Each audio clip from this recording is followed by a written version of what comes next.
மத்தொன்னும் வேண்டாம் நமே மதிலரங்கர் கத்தினம் மேய்த்த கடலினக்கீழ் உத்த திருமாலை பாடும் சீர் தொண்டரடிப்பொடி எம்பெருமானை எப்பொழுதும் பேசு.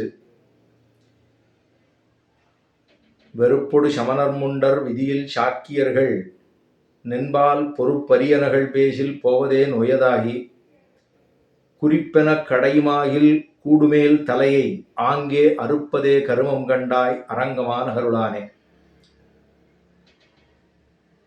இந்த பாசுரத்தாலே தொண்டரடிப்பொடியாழ்வார் தெரிவிப்பது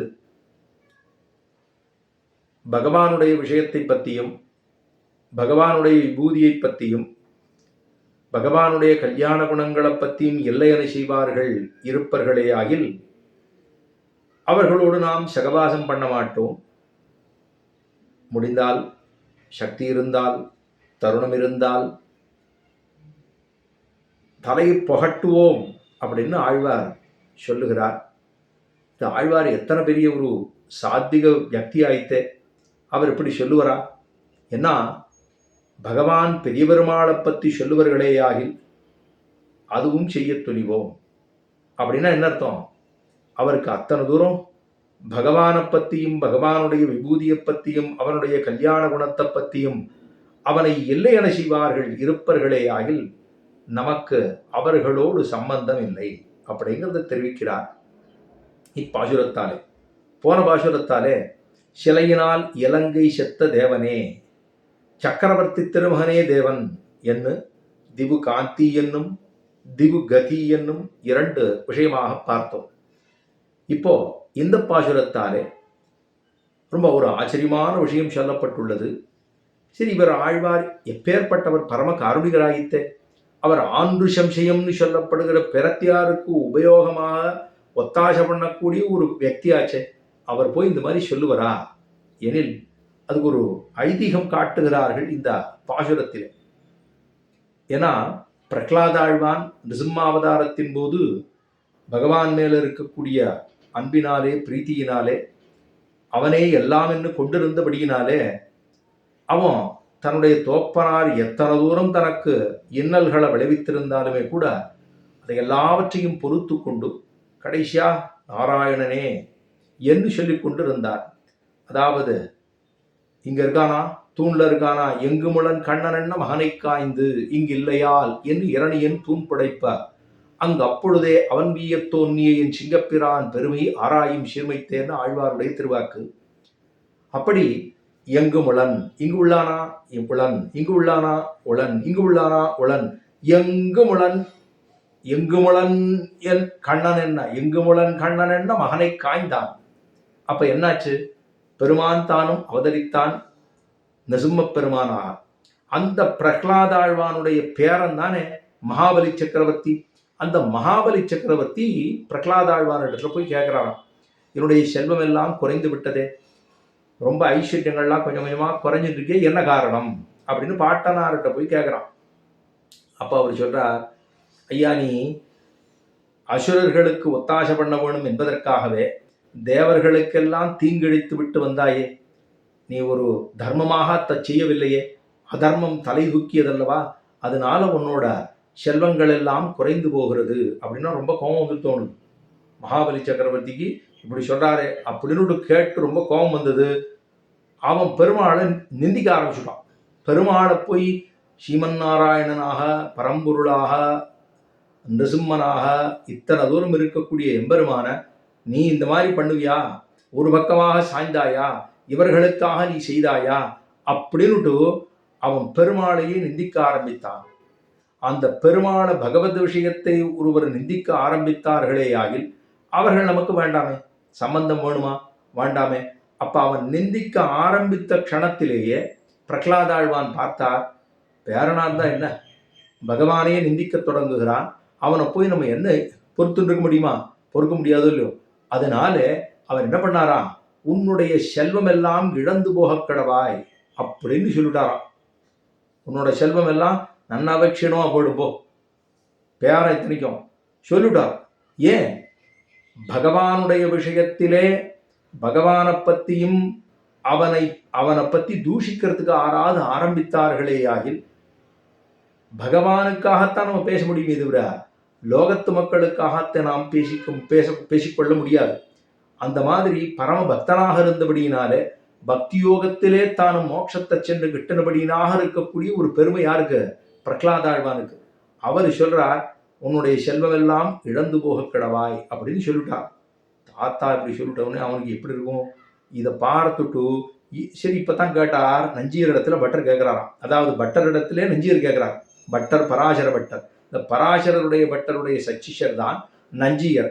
மேலகோட்ட திருநாராயணபுரத்திலிருந்து எழுந்தருளை பராசர பட்டரே கதி என்று இருந்தவர். திருநெடுந்தாண்டக சாஸ்திரத்தை கொடுத்தே திருத்தி போந்தவர். அவரை பராசர பட்டர் திருநெடுந்தாண்டக சாஸ்திரத்தை வச்சுதான் அவரை வாதத்திலேயே ஜெயித்தார்.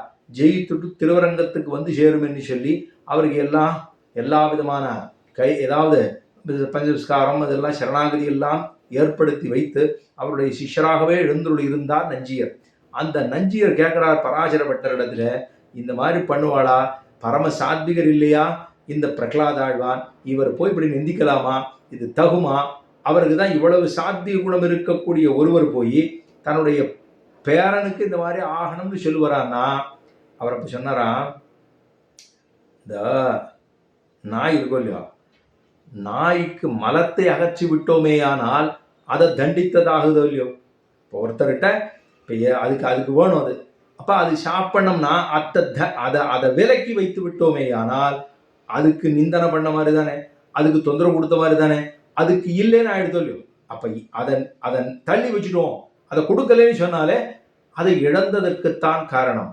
அதனால தான் உன்னுடைய செல்வம் போகட்டும். ஏன்னா இவனுக்கு இருக்கக்கூடிய அகங்காரம் பூரவே செல்வம் இருப்பதினாலே தான் இத்தனை அகங்காரம். அத்தை தொலைத்து தவிர்த்து விட்டோமேயானால் இவனுக்கு எல்லாம் அடங்கி போயிடும் இல்லையோ. அதனால அப்படி சொன்னார். அப்படின்னா அப்ப இத்த தவிர்த்தால் இது இவனுக்கு வந்துடும் அப்படின்னு சொல்ல இல்லையோ. அது போலத்தான் நமக்கு எல்லாருக்கும் என்னவா, ஆறாவது ஒருத்தர் வெறுப்பொடு சமணர், வெறுப்பொடு அப்படின்னு சொன்னா அப்ப வெறுப்போடு இந்த பகவத் விஷயத்துல ஈடுபாடே இல்லை, அதுல வேற துவேஷம் காழ்ப்புணர்ச்சி இதெல்லாம் இருந்ததுன்னா வெறுப்பொடு சமணர். அப்படின்னா பகவத் விஷயத்தை சொன்னாலே அவர்களுக்கு பிடிக்காது. பகவானை இல்லை செய்வார்கள், பகவானுக்கு குணம் இல்லை என்பார்கள், விபூதி இல்லை என்பார்கள். இப்படி இருக்கக்கூடியவர்கள் தானே அவர்கள் சமணர்கள் சொல்ல முடியும். வெறுப்பொடு சமணர், அந்த வெறுப்போடு இருக்கக்கூடியதான சமணர்கள். வெறுப்பொடு சமணர், முண்டர் சைவர், முண்டனம் பண்ணிக்கிறாளோ இல்லையோ வெறுப்பொடு. ஏன்னா திருநாள் திருவரங்கத்திலே திருநாள் கண்டருளுக்க செய்தேவே. அந்த நாள்லாம் பௌத்தம் சமணம் இதெல்லாம் கொஞ்சம் தலையோங்கி இருந்ததாம். அப்ப எல்லாரும் பெருமாளுக்கு திருவரங்கத்துல பெருமாளுக்கு திருநாள் திருநாள் திருநாள்னா கொண்டாட்டம் உற்சவங்கள்லாம் ஆகுது இல்லையோ. அந்த நேரத்தில் இவாளுக்கு பொறுக்காதான் இந்த மாதிரி எல்லாம் உற்சவம் நடக்கிறதே.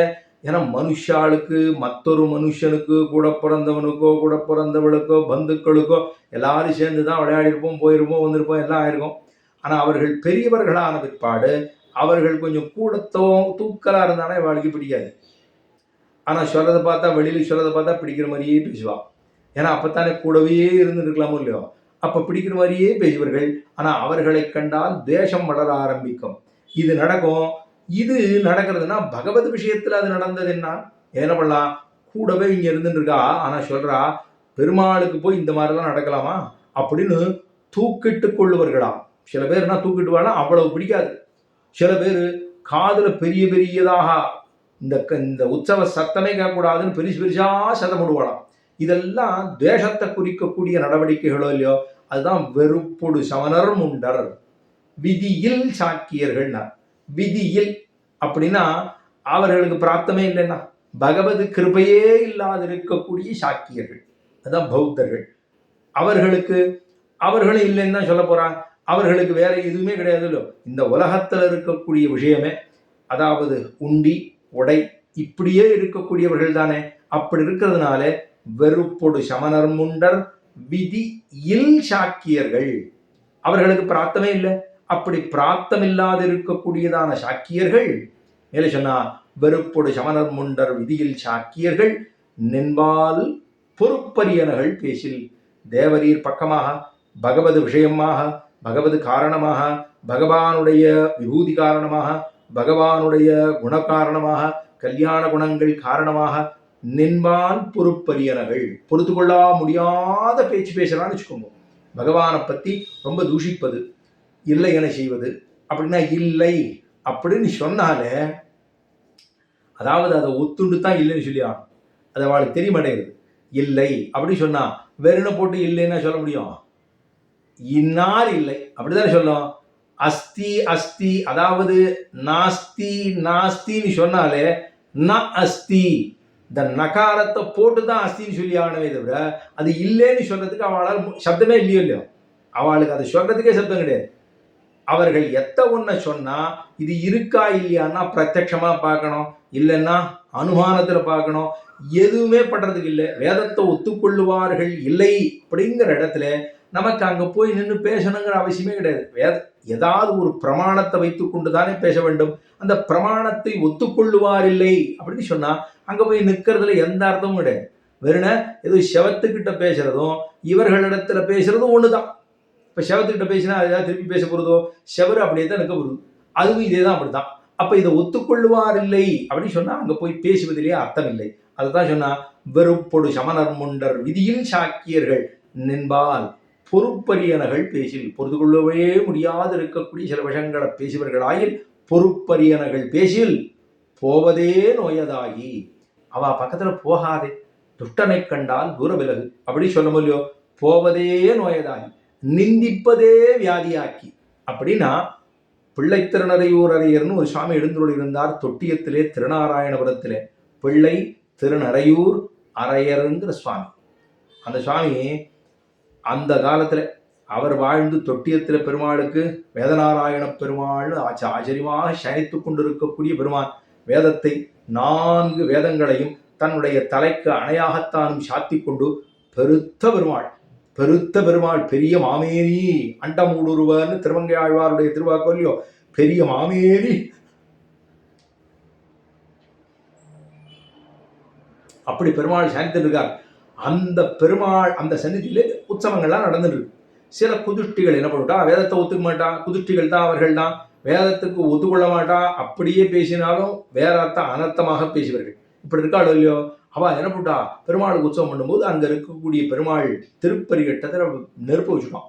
நெருப்பு வச்சா பத்தி எரியறது. பார்த்தார், பெருமாள் திருமேனியில நெருப்பு வச்சுட்டா எப்படி இருக்கணும். அப்ப அவர் என்ன பண்ணார், பெருமாளை அப்படியே எடுத்து அப்படியே தன் கைகளாலே அப்படியே பெருமாளை அணைச்சுட்டார். பெருமாள் திருமேனிக்கு ஒன்றும் ஆயிடக்கூடாது, எனக்கு ஏதாவது ஆனாலும் பரவாயில்ல, பெருமாள் திருமேனிக்கு ஒன்றுமாகிவிடக்கூடாது என்பதற்காக பிள்ளைத்திருநறையூர் தொட்டியம் பிள்ளைத்திருநறையூர் அரையர் சுவாமி பண்ணார். இதை பார்த்தவொடனே பக்கத்துல இருந்ததான அந்த பத்தினி, தர்மபத்தினி இருக்காளோ இல்லையோ, அவ தான் தன்னுடைய பர்த்தாவை காப்பாற்ற வேணும்னு விழுந்தா. அதுக்கப்புறம் தன்னுடைய பிள்ளை பார்த்தா அம்மாவை காப்பாற்ற வேணும்னு விழுந்தா. இவா 2 பேருக்கு அப்புறம் தான் மோட்சம். பெருமாளை ரட்சித்து கொடுத்ததான பிள்ளைத்திருநறையூர் அரையர் தானும் முதலே புறப்பட்டு சென்னார். ஏன்னா பாகவதர்களை பத்தினதுக்காக அவர்களுக்கு மோட்சத்தை எம்பெருமான் கொடுத்தான்னு சொன்னா, அப்ப இவ்வளவு தூரம் பகவான் மேல இருக்கக்கூடிய பிரீத்தியினால இப்படி எல்லாம் சொல்றாளே. அப்ப அவர் என்ன சொன்னாரா, அவன் துஷ்டம், அவன் அப்படி பேசுறானோ இல்லையோ, அவன் பக்கத்துல நம்ம போக வேண்டாம், எட்டி தூரத்துல இருக்கிறது தான் நல்லது. அப்படின்னா போவதேன்னு வயதா விலகி செல்ல வேண்டும். அவர்களை நம்ம நிந்திக்க முடியுமா, வேண்டாம், செய்ய வேண்டாமே அப்படின்னு தள்ளி போவோம் என்று சொல்லி அவர்கள் தள்ளி போக வேண்டும் அப்படின்னு சொல்லுவாராம். போவதே நோயதாகி குறிப்பென கடைமாகில். மேலே சொன்னார், வெறுப்பொடு சமணர் முண்டர் விதியில் சாக்கியர்கள் நின்பால் பொறுப்பரியனர்கள் பேசில் போவதே நோயதாகி குறிப்பென கடைமாகில். குறிப்பு என கடைமாகில். ஒருவேளை நமக்கு அதற்கு சொல்லுவதற்கு ஒரு தருணம் உண்டாகுமே எண்ணில், அதுக்கு ஒரு சக்தி வாய்க்குமே எண்ணில், குறிப்பென கடையுமாகில் கூடுமேல் என்ன பண்ணணுமா, அப்படி ஒருவேளை நமக்கு அந்த ஒரு சந்தர்ப்பம் கிடைத்தது என்று சொன்னால் கூடுமேல் தலையை ஆங்கே அறுப்பதே கருவம் கண்டாய். தலையை அறுப்பதே கருவம் கண்டாய், தலையை அறுத்து விட்டுனோம்னா அப்படின்னா. இது தொண்டரடிப்புடியாழ்வார் பேசுற பேச்சாது. அவர் பரமசாத்திகர், ஆன்று சம்சயத்தராய், பரமசாத்திகராய், பரமகாருணிகராய், சாது அப்படியே உருவே எடுத்தவர். பெருமாளுக்கு புஷ்ப கைங்கரியத்தை தவிர ஒன்று தெரியாதவர். அப்படி இருக்கக்கூடியவர். மாலையை தொடுத்து கொடுத்தவர், திருப்பள்ளி எழுச்சிங்கிற ஒரு பிரபந்தத்தை கொடுத்தவர், திருமாலேங்கிற இந்த பிரபந்தத்தை கொடுத்தவர், திருமண்டங்குடியிலே அவதரித்து போந்தவர், பூர்வசிக வைட்டவ குலத்திலே அவதரித்திருந்தவர். பூர்வசிக வைட்டவ குலத்திலே அவதரித்ததாக இருக்கக்கூடியதான விப்ர நாராயணர் அப்படின்னு திருநாமம் கொண்டதான தொண்டர் அடிப்பொடி ஆழ்வார். என்ன திருநாமம் வச்சிருக்கார் அவர் அப்படின்னா, தொண்டர்களுக்கு திருவடிக்கு கீழே இருக்கக்கூடிய மணல் துகள்கள், அந்த மணல் துகள்களிலே இருக்கக்கூடிய ஒரு துகளாக நாம் இருக்க வேணுங்கிற அந்த ஒரு சுபாவம் இருக்கக்கூடிய வியக்தி தொண்டரடிப்பொடி ஆழ்வார். அவர் போய் இந்த மாதிரி சொல்லுவாரான்னா, பகவத் விஷயத்திலே ஆரொருத்தரும் இந்த ஒரு தேசத்தை விளைத்தார்களே ஆயில் அவர்களை தலை அறுப்பதே கருமம் கண்டாய். யாரு? அரங்கமானகருளானே. அதனால அவர் என்ன பண்ணாரா, தொண்டர் அடிப்பொடி பக்தர்களுக்கு திருவடிகளே பக்த அங்கிரி ரேணு, பக்தாங்கிரி ரேணு பகவந்தமீடேன்னு தெரிவிக்கிறோமோ இல்லையோ, தனியல்ல சேவிக்கிற போது மண்டங்குடி என்பர் மாமரையோர் மன்னியசி தொண்டரடிப்பொடி என்னும் அடியனை தொண்டரடிப்பொடி என்னும் அப்படின்னு சொல்லும் போது தனியல்ல சொல்லும் போது அந்த தொண்டரடிப்பொடி என்று சொல்லப்படுகிற இவர் பக்தாங்கிரேனு பகவந்தமீடேன்னு சொல்றோம். பக்த அங்கிரி திருவடி, அந்த அங்கிரி திருவடியில இருக்கக்கூடிய ஒரு துகள், அந்த துகளுக்குள்ள இருக்கக்கூடிய ஒரு மண்துகளாக நாம் இருக்க வேண்டும்னா எத்தனை ஒரு நைச்சானுசந்தானம் பகவானுக்கு பகவது அடியவர்கள் சொன்னா எத்தனை நைச்சானுசந்தானம் பாவிக்கிறார் சுவாமி. அப்படி இருக்கக்கூடிய தொண்டரடிப்பொடி ஆழ்வார் சொல்றார், தலையை ஆங்கே அறுப்பதே கருமம் கண்டாய். அறுத்து விட்டுடணும், அவளோட சேரவே கூடாது. அறுப்பதே கருமம் கண்டாய்னா அவர்கள் பக்கத்திலே நம்ம நிற்கக்கூடாது, இந்த அக்கம் பக்கம்லாம் போவே கூடாது. திருமங்கை ஆழ்வார் சொன்னார், அவர் எவ்வளவு தாழ்ந்த அதாவது மத்துமோர் தெய்வம் உளரென் இருப்பரோடு உத்திலேன் ஆழ்வார் தெரிவித்தார். இவரும் சொல்ல போறார் மேலே. அப்ப மத்துமோர் தெய்வம் உளரென் இருப்பரோடு, வேறொரு தெய்வம் இருக்குன்னு சொல்றாளா, ஆறான்னு சொல்றாளானா, உளரென்னு இருப்பரோடு உச்சிலேன், அவ பக்கத்திலே போக மாட்டேங்கிறார். இப்ப இவர் சொன்னார், பகவானை பத்தி யாரான்னு நிந்தித்தா அவ பக்கத்துல போலாமா? ஒருவேளை சாத்தியம் இருந்தால், நமக்கு சக்தி இருந்தால் அவர்கள் தலையை அறுப்பதே கருமம் கண்டாய். அரங்கமானகருளானே. அரங்கத்திலே மாநகரிலே நமக்காக சனிச்சிருக்கானோ அந்த பெருமாள், அவ்வளவு பரம காணிகத்தோடு பெருமாள் நமக்காக அரங்கமா நகரிலே தானும் சயனித்துக் கொண்டிருக்கக்கூடிய எம்பெருமான அவனை நாம் தொழ வேண்டும். அரங்கமா நகருளானே. உனக்கா இவ்வளவு கேடு, உன்னை பத்தியா இவ்வளவு தூஷிக்கிறா எல்லாம் மக்கா. அப்ப அரங்கத்திலே மாநகரிலே எழுந்துள்ள இருக்கக்கூடிய எம்பெருமானே அரங்கமா நகருளானே என்று இப்பாசுரத்தாலே தெரிவிக்கிறார் ஆழ்வார். மேலும் பார்ப்போம்.